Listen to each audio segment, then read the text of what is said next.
Diego, un placer verte.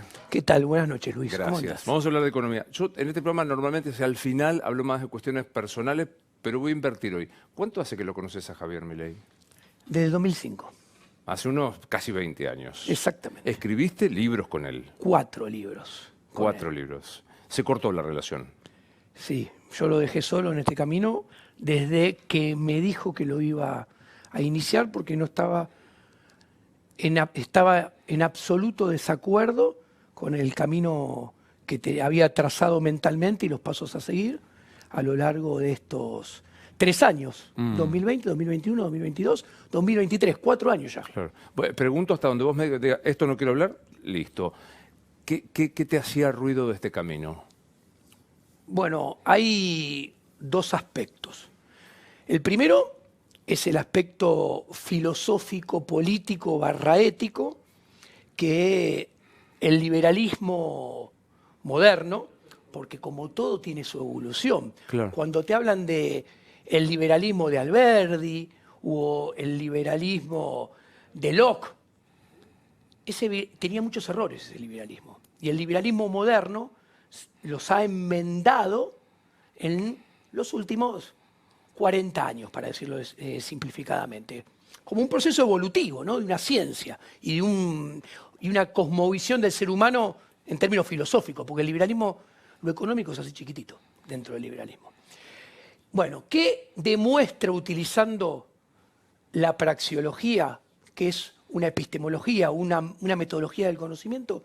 Que los sistemas no se cambian desde adentro, desde arriba y con las reglas del sistema. Porque justamente todo andamiaje institucional está pensado, edificado para primero proteger al propio sistema de los embates que pueda haber desde adentro del sistema. Y después para poner un esquema de incentivos en el cual la política vaya en una determinada y única dirección, que es potenciar, fortalecer y agrandar el sistema. Este sistema gubernamental, ¿cómo se agranda? Con cada vez más poder político, menos poder social.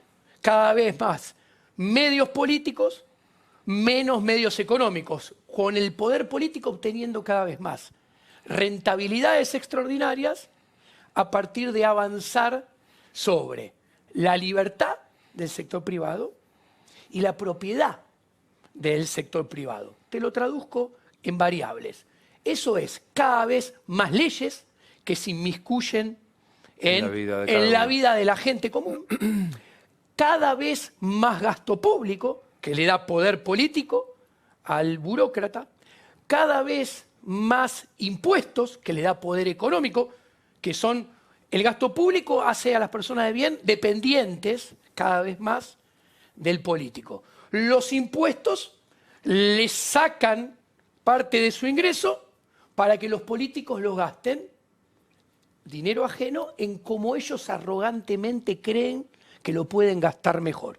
Y además, cada vez más expansión monetaria y cada vez más emisión de deuda. Ahora, y ahí te cerro. ¿Quién Sí. gana acá? Porque el poder político siempre está asociado con el poder económico concentrado. Si vos me preguntas, el ejemplo máximo es el sector bancario y el sector financiero, que siempre se beneficia de interactuar en una asociación inmoral, en complicidad solidaria, con el poder político y que además tiene sus holdings o sus empresas asociadas de la economía real que obtienen beneficios desde los políticos y del sector financiero. Bueno, el liberalismo, te redondeo, demuestra que si vos querés cambiar el sistema, que es mucho más difícil, mucho más prolongado en el tiempo, tenés que mostrarle todo esto a la gente, que la gente cambie de manera de pensar, porque los sistemas se cambian a lo largo de toda la historia, desde abajo, desde afuera. Es lo que me pareció central de lo que estabas diciendo. Vos le dijiste, hace 20 años que te conocés, números redondos, por 15 años trabajaron juntos, y cuando él te dice, me meto en la política, vos le dijiste, no vas a cambiar desde la misma estructura que estamos criticando. Ingresar a la política no garantiza un cambio. ¿Esto es un poco lo que lo separa? Es más, exacto, primero y principal, eso. nos separa profundamente. ¿Por qué? Porque realmente el liberalismo profundo, bien entendido, el moderno, y no tan moderno, porque von Mises decía, la gente de bien y la gente capaz no quiere ni dirigir ni gobernar a su prójimo. Quiere producir bienes y servicios de calidad para celebrar contratos, comerciar, servir al prójimo y así obtener su propio beneficio. Fíjate que Javier Milei lo ha dicho siempre eso, pero con su accionar de político institucional lo contradice a cada paso. Y de hecho el segundo punto, cuando yo le he contado esto, cuando él me traza su plan de cómo iba a ejecutar las etapas y con quién y por qué en todo este camino que ha estado meticulosamente pensado, a mí me pareció, se lo dije, está totalmente peleado con la ética de la libertad y con las buenas costumbres que debe tener la gente de bien del sector privado. Me lo guardo para mí, lo que me dijo y el plan, y me abrí. Ahora, qué interesante, porque alguno puede sospechar que llegó en un momento oportuno, estaba en el lugar oportuno, pues dices, no, hubo una convicción de Javier Milei, hoy presidente, y una estructura y un derrotero para llegar hasta aquí muy pensado. Exactamente, y es más, y cuando hago memoria de todo lo que me contó el plan y veo cómo fue cambiando y con quién se fue relacionando, primero en una segunda instancia, en una tercera, con quién se juntó, después cómo lo dejó, después con quién se unió, con quién se volvió a separar y así, y corrobora todo lo que me dijo. Contame. Y cuando veo los nombramientos también.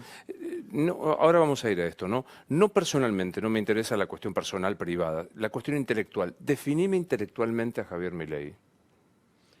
Un economista neoclásico en lo técnico, que como él mismo lo ha contado, se arrimó a la escuela austríaca de la mano mía, de nuestra amistad, que yo se la mostré. Con el paso del tiempo me he dado cuenta, primero por lo que sigue diciendo y lo que sigue explicando, que nunca entendió acabadamente la escuela austríaca, sobre todo con su acción también, y en lo social, un conservador.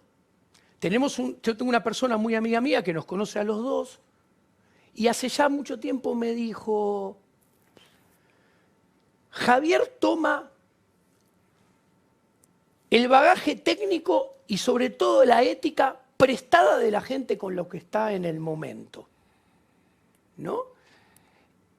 Y yo me doy cuenta y me dijo, se hizo mucho menos conservador cuando estaba con vos, se arrimó en la escuela austríaca cuando estaba con vos te corriste, eras como un ancla, vos te corriste y el barco de Javier Milei, que vos lo había traído hacia ese pensamiento y esa filosofía, una vez que te corriste le sacaste el ancla y es como que en las aguas empezó a ir hacia donde venía, desde donde venía él originalmente. Vos fíjate que él vive citando a Milton Friedman. La escuela austríaca es la más crítica de Milton Friedman, ¿no? Y vos fíjate con quién se junta. Se junta como con personas, aprovecho y hago una listita muy breve, pero Laje, Márquez, Villarroel, por nombrar 3 nombres, que simplemente con lo que dicen, con lo que escriben, con lo que declaran, están en las antípodas del liberalismo. Son conservadores rancios en lo social. Es interesante esto, ¿no? Y ahora vamos a hablar enseguida de economía y nombres y demás. Sí. ¿Qué es ser un liberal noviembre 2023? Mira, yo creo que el liberalismo, Lord Acton, en el siglo XIX, al principio acuñó una frase que la gente de izquierda, que no es enemiga, que no es envidiosa, que no es resentida en promedio, como en todo grupo puede haber, pero en promedio no son así, y de ahora después te lo explico, decía, el liberalismo es la revolución permanente. ¿Y por qué nombré a la gente de izquierda? Porque le endilgan esa frase a León Trotsky. No, es de Lord Acton, de el primer tercio del siglo XIX. El liberalismo se tiene que ocupar de lo que debe ser, no de lo que puede ser. O sea, el liberalismo no es, en esencia, pragmático, que ahora se llenan la boca con el pragmatismo. El liberalismo es ético primero y antes que nada. Entonces, ¿qué pasa? Vos cuando entendés esto, comprendés que el liberalismo en el siglo XXI, y te contesto, para mí es lo mismo de siempre, debe ser la lucha denodada contra el poder político y el poder económico concentrados, que ambos en una asociación inmoral en complicidad solidaria obtienen rentas extraordinarias a expensas de la libertad y el avance sistemático, permanente y recurrente sobre la propiedad privada del individuo. Si vos mirás todos los países y los comparás contra 20, 30, 40 años atrás, ni que hablar 60, 70, 80, todos tienen más poder político, todos tienen más gasto público, todos tienen más presión tributaria, todos tienen una base imponible más grande, todos tienen mucha más deuda, todos destruyeron el patrón oro y todos pueden emitir todo lo que quieran sin ningún respaldo para cobrar impuesto inflacionario que se benefician los políticos de un lado y se beneficia el sector bancario y el sector financiero del otro del impuesto inflacionario. Ahora, colocan deuda que compra el sector financiero y el sector bancario. Ahí queda revelada la asociación inmoral en complicidad solidaria. Se benefician los dos. ¿A costa de qué? Del sector privado.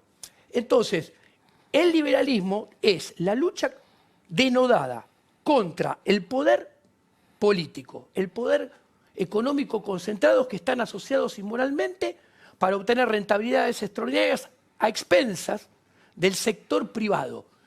Esta lucha debe ser siempre respetando la libertad, la propiedad privada, la vida y el principio de no agresión contra los terceros, obviamente.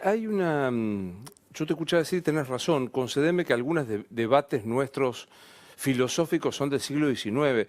La izquierda sigue hablando del Capital, 1850, los liberales siguen citando a Adam Smith, 1850, pasaron cosas en el medio. Muchas. Yo a veces siento también que la derecha, el liberalismo, en realidad tiene algún atisbo de liberalismo económico, pero mucho de reaccionario en lo social.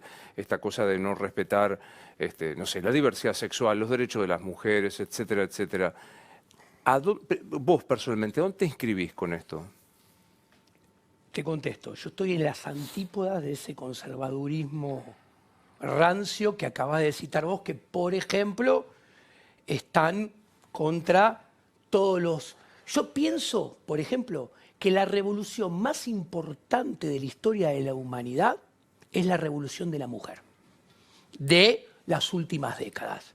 Soy un ferviente defensor de la revolución de la mujer y pienso que es tal vez uno de los ejemplos máximos de la filosofía liberal que se puede encontrar. ¿Por qué? Vos sos liberal y feminista. Sí, y ahora pero te voy a hacer una aclaración. ¿Por qué? Porque el yugo que enfrentaba la mujer y que sigue enfrentando es un yugo que se basa en la fuerza física violenta, que el hombre tiene más fuerza física y violenta que la mujer, y entonces la ejercía para propinarle el yugo y sacar rentabilidades extraordinarias, avanzando sobre su libertad económica, etcétera, etcétera. Es exactamente lo mismo que el yugo del Estado, que es poderío físico, violencia física, con el monopolio de la ley, el monopolio de la seguridad y el monopolio de la administración de justicia. Que el liberalismo radical, el liberalismo siglo XXI, está en contra de este monopolio, y esto es uno de los aprendizajes y enmiendas que hace con respecto al liberalismo de la primera parte del siglo XX, XIX y XVIII. Vos tenés un Estado que te dice qué está bien, qué está mal con el monopolio de la ley, qué tenés que obedecer y qué tenés permitido hacer. Si no cumplís, es el propio Estado que te manda a la policía para traerte de los pelos y darte un palazo en la cabeza porque no obedeciste. Y después te sienta en el banquillo de tus propios jueces, para juzgarte porque lo desobedeciste a él con sus leyes. Pero digamos, el Estado que te dice que está bien y que está mal es una forma de organización social votada por mayoría a través de las instituciones. No veo otro modo de convivencia pacífica. Te cuento. Sí, hay. Y esto es un tema muy interesante porque está muy escondido. Primero, el ser humano, porque nos adoctrinan y nos enseñan a lo largo de toda la historia, piensa que no solo vive en el único sistema de organización político, social y económico que puede haber, sino que vive en el mejor que puede haber porque es el último. Esto ha sido a lo largo de toda la historia así. Ahora, todo sistema tiene un ciclo de vida. O sea, un sistema emerge, cuando emerge reemplazando a uno anterior, que ya no le daba soluciones a la gente, sino que le traía cada vez más problemas en su vida cotidiana. Entonces, ese sistema que traía cada vez más problemas, siempre es cambiado desde abajo, desde afuera, por la gente, que previamente tiene que haber un trabajo intelectual para deslegitimarlo el sistema, convencer a la gente y después cuando la gente lo ve, va a pasar al terreno de la acción. La gente lo cambia desde afuera, surge un nuevo sistema. Ese sistema prospera. Al principio da mucha prosperidad, después da soluciones, pero, como decimos los economistas, tienen rendimientos marginales decrecientes. O sea, la prosperidad marginal, la calidad de vida empieza a ser cada vez menor lo que va brindando. Después se estanca y después se empieza a putrefaccionar el sistema. Y ahí empieza el trabajo de los intelectuales que en el pasado con los libros, las plumas, empezaban a deslegitimar el sistema, que fue lo que hizo el liberalismo al final del siglo XVII con Locke, entre 1720 y 1723, con las cartas de Catón, ¿no? los Whigs modernos. ¿Y qué sucede? Obviamente, el sistema es cambiado por uno nuevo que va para adelante.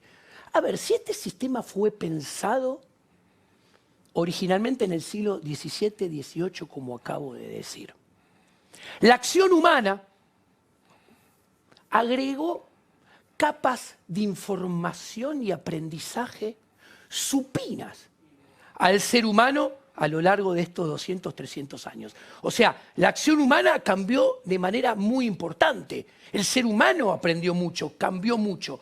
El entorno cambió exponencialmente. Y el sistema de organización político e institucional es casi el mismo, con algunos ajustecitos. Está claro que aparece un gap entre el sistema y la realidad del ser humano que está condenado a ampliarse ese gap, lo cual tiene que llevar y está conduciendo a un sistema que cada vez le da menos soluciones y se putrefacciona cada vez más. Este sistema de organización política e institucional que tiene el mundo todo, y siempre fue así, el mundo, hablo del occidental porque es lo que conozco, siempre el mundo occidental de cada etapa tuvo más o menos la misma organización, ¿no? Tanto en lo social como en lo productivo y económico. Después siempre fue cambiándose para adelante. La democracia representativa tiene un gran problema. ¿Cuál es?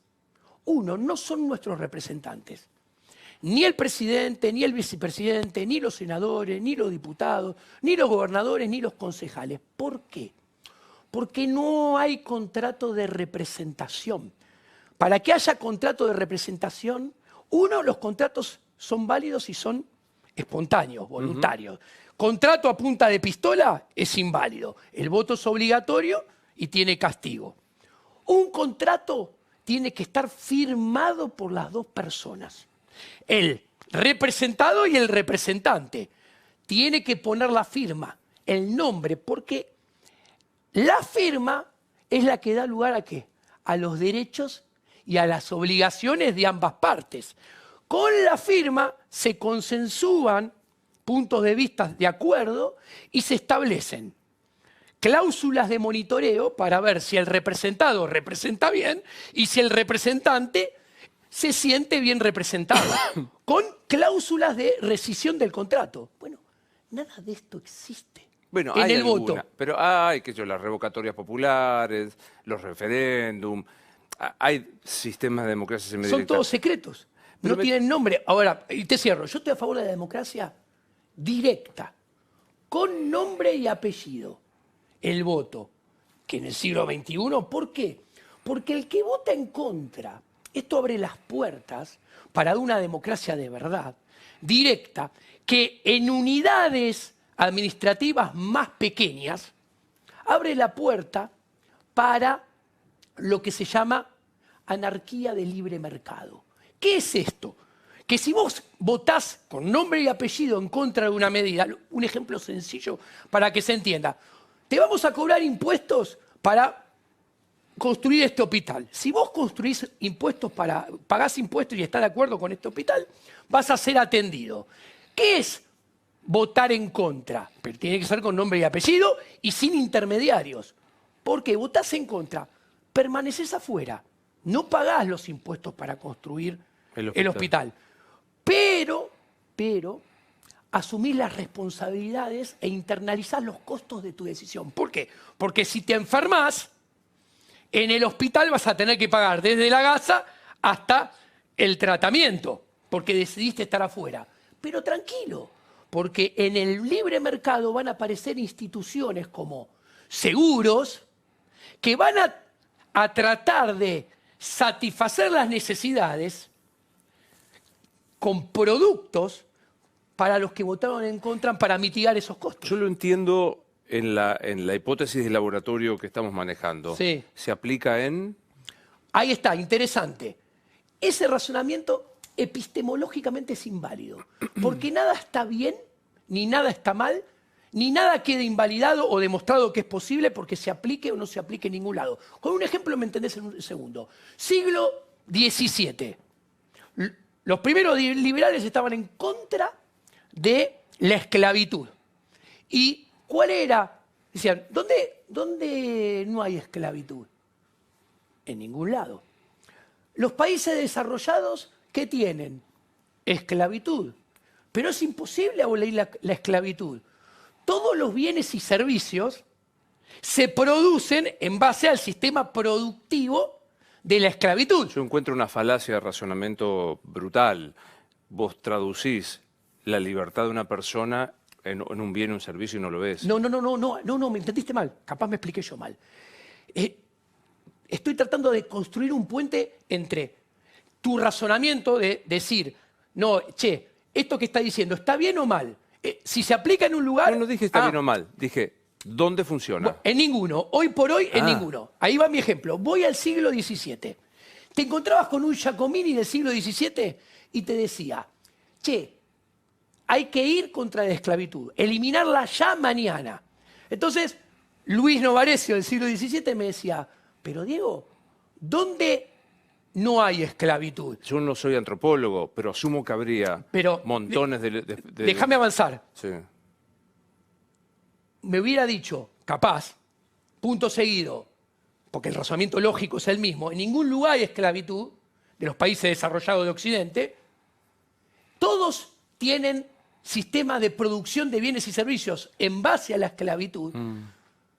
Los más ricos tienen todos esclavitud, Inglaterra, Francia, bla, bla, bla, Si vos eliminás la esclavitud, nos quedamos sin bienes y servicios, porque están todos producidos en base a la esclavitud. Respuesta del Diego Giacomini del siglo XVII. Mirá, la verdad no me importa. Primero porque eliminar la esclavitud es lo que está bien y es lo justo. Entonces el liberalismo tiene que hacer lo que está bien y lo que está lo justo.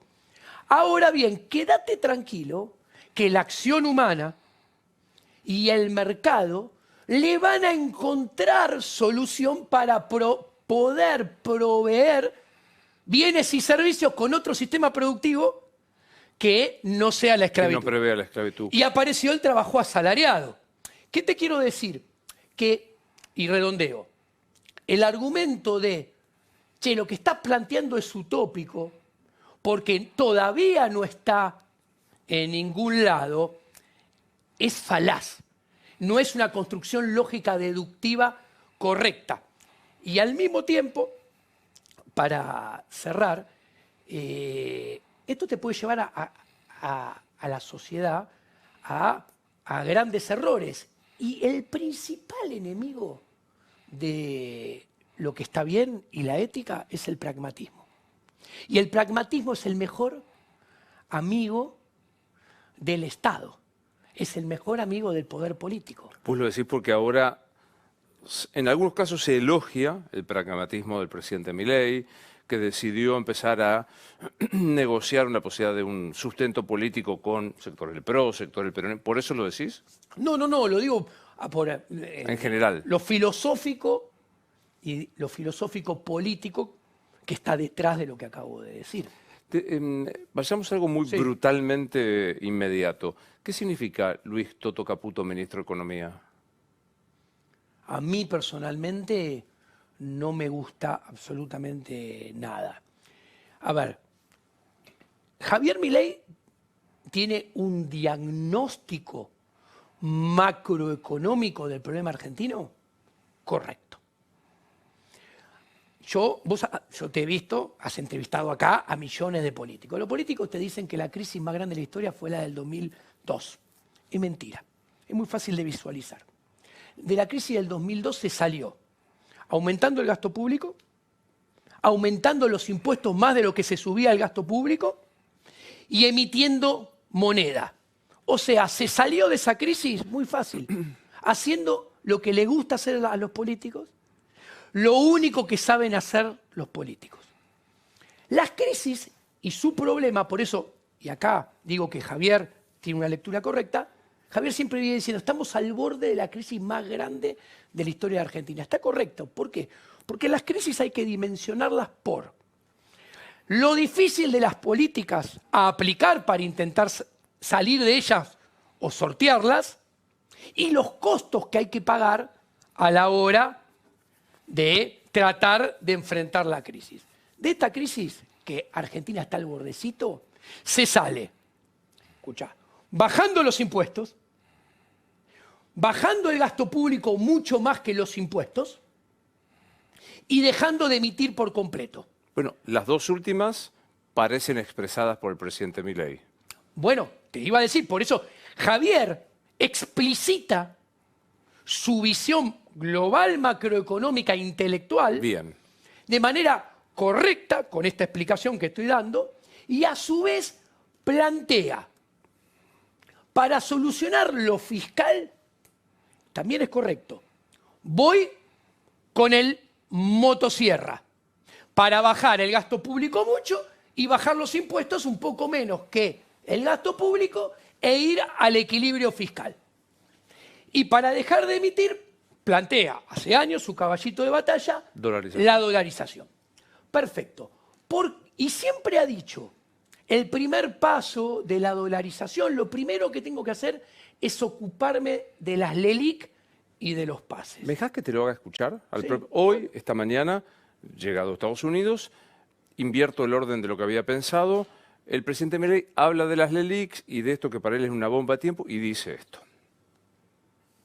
Bueno, nosotros estamos tomando nota de lo que está sucediendo en lo que tiene que ver con este desarme de LELIQ y cambiar la posición hacia los pases.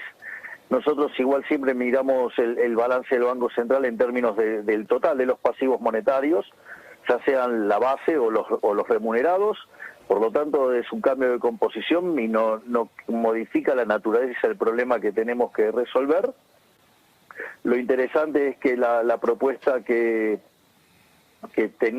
llevaba originalmente Luis Caputo fue muy bien aceptada por los bancos, y además en la interacción con los mismos surgieron algunas mejoras para que sea todavía muchísimo más atractivo el tema de la salida.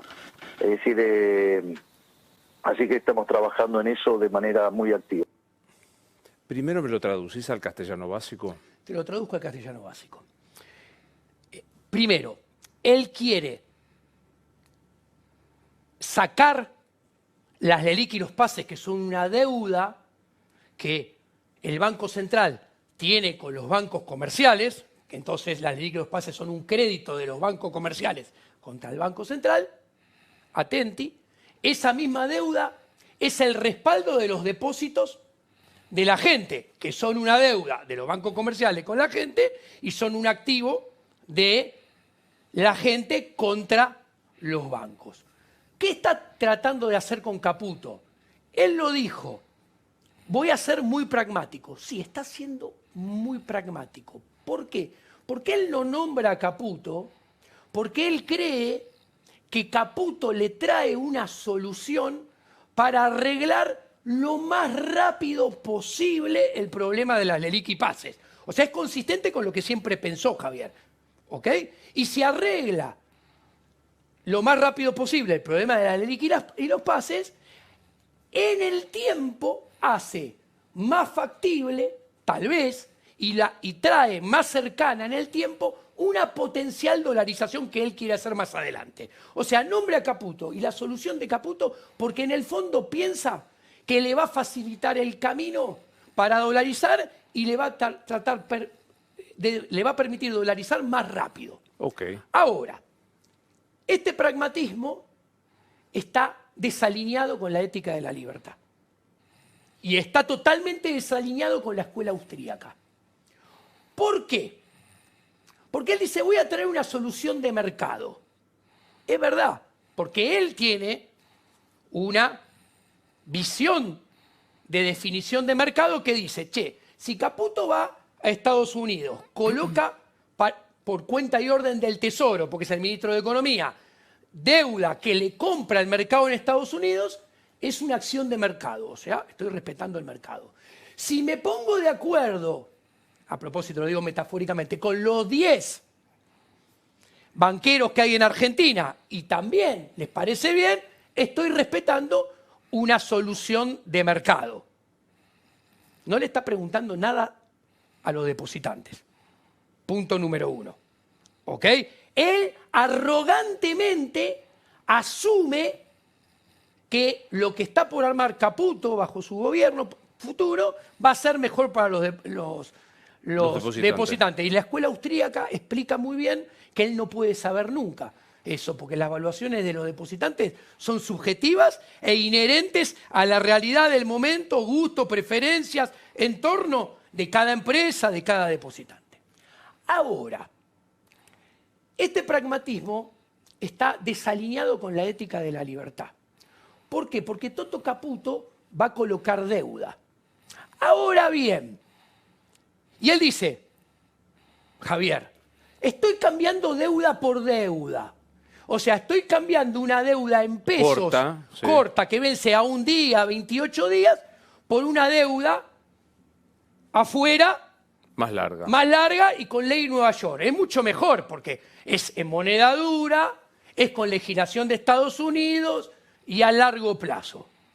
Está desalineado con la ética de la libertad, porque él arrogantemente dice que es mejor cuando, varios puntos. Punto número 1, hoy voy a hacer cuenta sencilla, ¿no? Si los bonos de Argentina cotizan al 33% y Caputo coloca 12.000 millones de dólares, el valor nominal de la deuda es 3 veces. Tiene que colocar 36.000 millones de dólares. Si Caputo consigue 20.000 y cotizan a 33, tiene que colocar valor nominal de la deuda 60. Ahora, te doy changüín, mejoran los bonos, cotizan al 50. Bueno, si conseguís 20, tenés que emitir deuda por 40. Si conseguís 30, tenés que emitir deuda por 60. Ahora bien, que el plazo sea además, o sea, primero, aumenta la deuda neta. Son más impuestos a futuro. Y Javier está aumentando la presión tributaria para los que, si es a largo plazo, no nacieron todavía. Pero digo, y a los chicos. ¿No será que está haciendo esto pragmáticamente? No seré yo el que lo defienda. Te contesto. Pero no lo estará haciendo en pos de decir, mi objetivo de máxima, la dolarización, ¿no es hoy posible y hago esto para sembrar el terreno para lograrlo? Te contesto. Muy interesante tu pregunta. ¿Por qué? Porque, primero, la deuda al ser más larga implica que vamos a pagar mucho más impuestos a futuro durante mucho más tiempo que con esta deuda.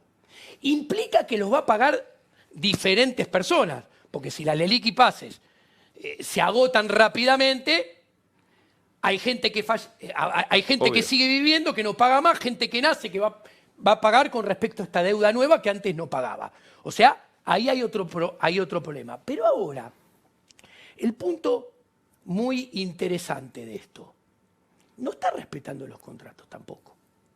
Lo está cambiando por el contrato que él cree que es mejor para toda la Argentina y que más le sirve a su programa económico. Y esto es muy interesante. ¿Por qué? Porque vos me preguntás, ¿qué es respetar los contratos? Yo creo que Javier Milei no se debería haber tomado el avión. Yo creo que Toto Caputo tendría que haber viajado a Estados Unidos en un avión de línea, no un avión con empresarios, porque, por ejemplo, el periodismo no se pregunta. El presidente electo está con varias suites hace 50 días en un hotel que tiene un determinado dueño. ¿El dueño lo va a regalar eso? No, pide algo a cambio. ¿Qué pide? Viajás con un empresario al exterior en un avión privado. El que lo facilita, el que lo paga. ¿Qué pide a cambio?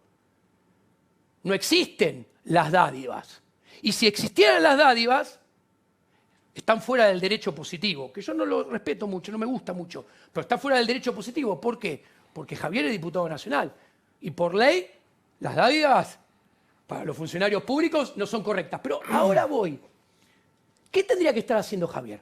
Y acá le doy algo bueno a Javier. Tendría que estar acá explicando que él va a heredar al peor ministro de toda la historia de Argentina, Sergio Tomás Massa. Él tendría que estar explicando que si a él le sale todo bien, te hago un ejercicio, y la inflación que está al 12% promedio mensual en el primer semestre le va solamente al 18% promedio mensual, un ejercicio. Y como es exitoso porque hace todo bien, le baja a 1/3, a 6% promedio mensual en la segunda mitad. La inflación interanual se le va a 420 en el primer semestre y le cierra en 270 en diciembre del 2024. ¿Qué quiero decir? Que si hace todo bien, tendría que estar explicando que por Sergio Tomás Massa, en el mejor escenario soñado va a tener 30-40% más de inflación que este año. No sé, pero ¿no será esto que dijo?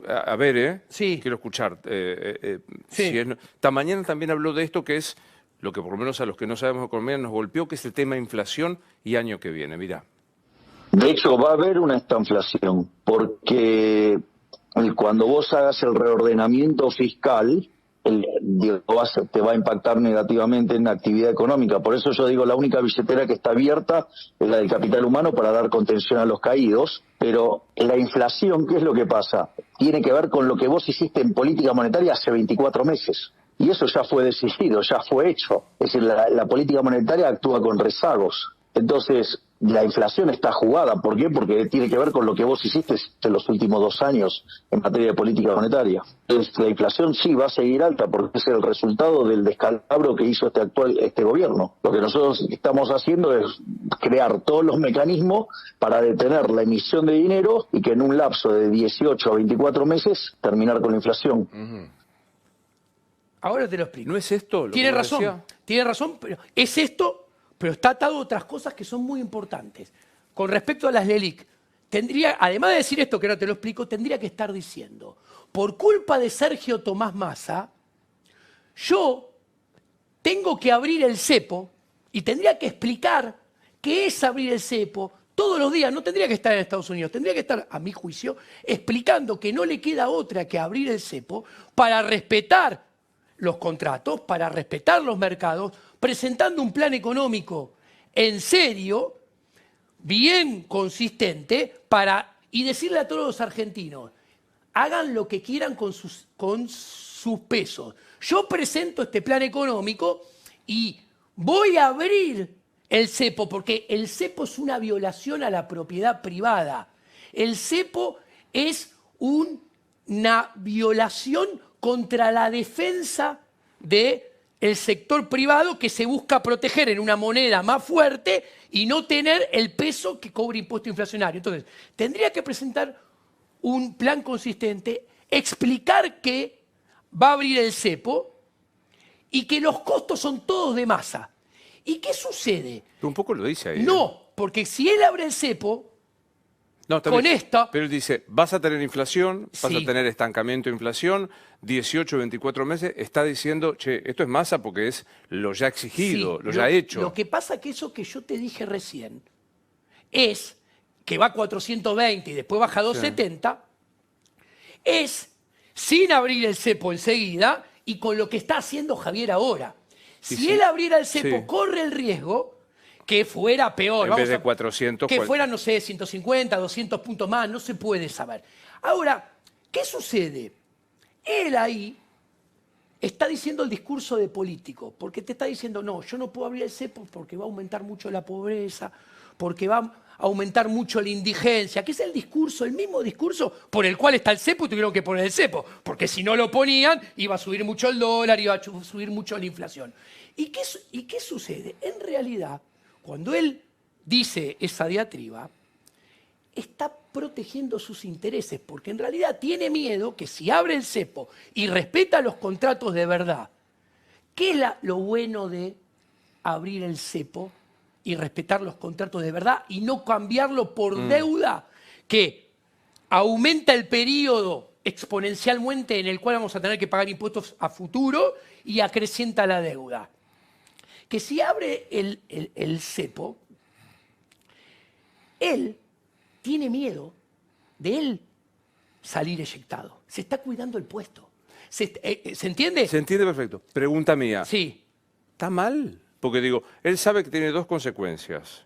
La primera y más grave es que vuela todo por el aire en la enorme mayoría de los argentinos. O sea, Sí. la pobreza puede llegar al 80, 90%. Si vuela, si libera el cepo y hace esto y lo otro, cuida su puesto de presidente. Digo, no quiero ser el intérprete de mi ley porque creo que él no estaría cómodo con que yo lo fuera. Pero no está diciendo, cuido lo que puedo, la salud psicofísica de los argentinos y la de este presidente que a futuro cree puede hacer lo que quiere. Lo está diciendo, pero no es verdad. Son dos cosas totalmente diferentes. ¿Por qué? Un ejemplo sencillo. Si no se sabe, hablando maripronto, qué demonios es la ingeniería financiera de Toto Caputo, y mirá cómo parecen creerle, si él presentara un plan económico en serio, y la gente le cree, la apertura instantánea del cepo tal vez generaría una inflación similar a la que va a terminar habiendo del ejercicio que te planteé anteriormente. Ahora, con el agregado que no estás hipotecando el horizonte futuro de los argentinos que van a tener que pagar durante muchísimos años mucho más impuestos, que no es gratis. ¿Pero a qué costo, Diego? Ahí va. No, porque si la ¿A qué costó hoy? No, si le creen, como te dije yo, porque es su responsabilidad que le crean, ojo, no es mía ni tuya, que si él hace las cosas bien le van a creer. Si le creen, te dije, la inflación sería parecida a la del ejercicio que te planteé antes y los costos van a ser similares a los que vamos a terminar teniendo. Ahora, esto es muy interesante. ¿Por qué? Porque acá lo que vemos es que estas deudas de Toto Caputo, si aumenta el nivel de endeudamiento, si aumenta el horizonte temporal, años y años en el cual vamos a tener que pagar más impuestos futuros, le complica el plan motosierra. ¿Por qué le complica el plan motosierra?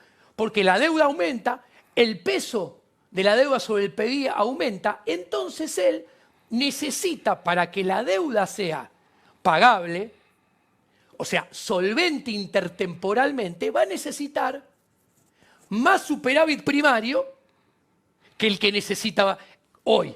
Con lo cual el ajuste va a ser mayor el que necesita también. O sea, ¿qué quiero decir? Aumentar la deuda y prolongar la deuda en el tiempo, que es prolongar la deuda, que es la ingeniería de Toto Caputo, te exige un plan motosierra más fuerte, más grande. ¿Cuál es el problema? Que yo escribí una nota dándole ideas. El plan motosierra es recesivo, recontra recesivo. ¿Por qué? Sencillo. Va a aumentar el dólar oficial un montón, no le pongamos número. Se van a sincerar tarifas mucho. Con ese escenario que te dije que vaya la inflación al 18% mensual promedio primer semestre, que el interanual salte de 180, 190, 420, no hay salario ni ingreso de cuentapropista que puedan seguir ni de cerca, ni a la inflación, no hay modo, ni al dólar. Cae el consumo privado. El plan motosierra hace caer el consumo público, el gasto público. Los dos primeros componentes de la demanda agregada caen. La única manera que no sea recesivo es que la tercera variable de la demanda agregada, que determina el nivel de actividad en el corto plazo y solo en el corto plazo, que es lo que estamos hablando el primer semestre, necesita que, para que no caiga el nivel de actividad, que la inversión compense la caída del consumo privado y la caída del consumo público. Si querés que sea expansivo, necesitas que la inversión sea mayor. Primer problema, el consumo y el consumo público caen instantáneamente. Lo que puedas exportar más no te compensa porque lleva tiempo exportarlo más. La inversión también tiene un desfasaje temporal, porque va a aumentar solamente con el tiempo. Entonces, yo le brindé una idea que es el blanqueo con que el Estado te pague para blanquear. No te cobre, ni siquiera sea gratis, te pague. Por ejemplo, vos traes $1.000.000 y el Estado te da un vale, no uso la palabra voucher porque ha sido muy bastardeada, te da un vale para cancelar impuestos por el 30 o 40% de lo blanqueado. Entonces, el que blanqueó le queda un vale por $300.000, $400.000 para cancelar impuestos. Tal vez quiere pagar $200.000 nada más. Entonces, ¿qué pasa? Ese blanqueo tiene que venir acompañado con otra ley que crea un mercado secundario donde vos podés comprar y vender ese vale sobrante y otro lo compra para pagar impuestos. Cancelar impuestos ligados a bienes y servicios de la inversión, para estimular la inversión. Este paquete tiene que venir con otra ley donde se crea un sistema bancario y monetario paralelo, donde sea exclusivamente en dólares. Todos los dólares blanqueados entran a ese sistema bancario monetario con encaje del 100%, para que los bancos no inventen crédito de la nada, no inventen depósitos de la nada y no cobren tasas de interés exorbitantes en dólares con dólares inventados. Se libera y se permite toda transacción económica, comercial en dólares dentro de ese nuevo sistema bancario monetario en dólares que va a cohabitar con el sistema que hay en pesos hasta que se complete la dolarización. ¿Qué te permite esto? Que vas a tener ya un sistema operativo en el cual va a haber transacciones en dólares, o sea, una parte de la economía dolarizada sin inflación. ¿Ok? Y todo esto puede puede tener tal vez las chances, prendamos una vela, ¿no? A ver si el plan motosierra no es recesivo, al menos queda neutro y tal vez con el tiempo permite una salida más fuerte en el nivel de actividad. Me quedan 2 minutos reales Sí. de tiempo. Entra por ahí caminando. ¿Cuánto hace que no hablas con Javier? Personalmente, salvo 2 encuentros, uno en La Nación Más y otro en América, en los estudios, desde la última vez que me levanté de la casa del living de los padres y me fui, lo dejé solo. 4 años, que son 2020, antes de su cumpleaños, septiembre del 2020. 3 años. Entra por ahí caminando. ¿Qué le decís? Javier, ¿vos tenés noción de cuánto vas a tener que emitir en el 2024 sin contabilizar la deuda? O sea, para honrar la deuda, o sea, ¿cuánto vas a tener que emitir para déficit fiscal? Concreto, si no se hace nada, el déficit fiscal financiero va a 8 puntos del PBI. ¿Ok? Bajar 8 puntos en un año el gasto público es imposible. De hecho, el plan motosierra, que lo hice yo, no te lo dije, el plan motosierra está en el libro Libertad, Libertad, Libertad, y lo hice yo, y uno de los grandes puntos era que yo después, estudiando andamiaje institucional, cómo impacta en las políticas, le dije, es inaplicable.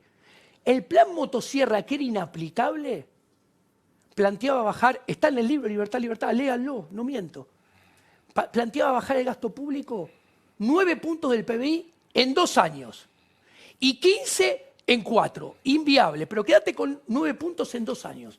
Javier necesita bajar 8 puntos en un año para no tener que emitir moneda para financiar el déficit fiscal.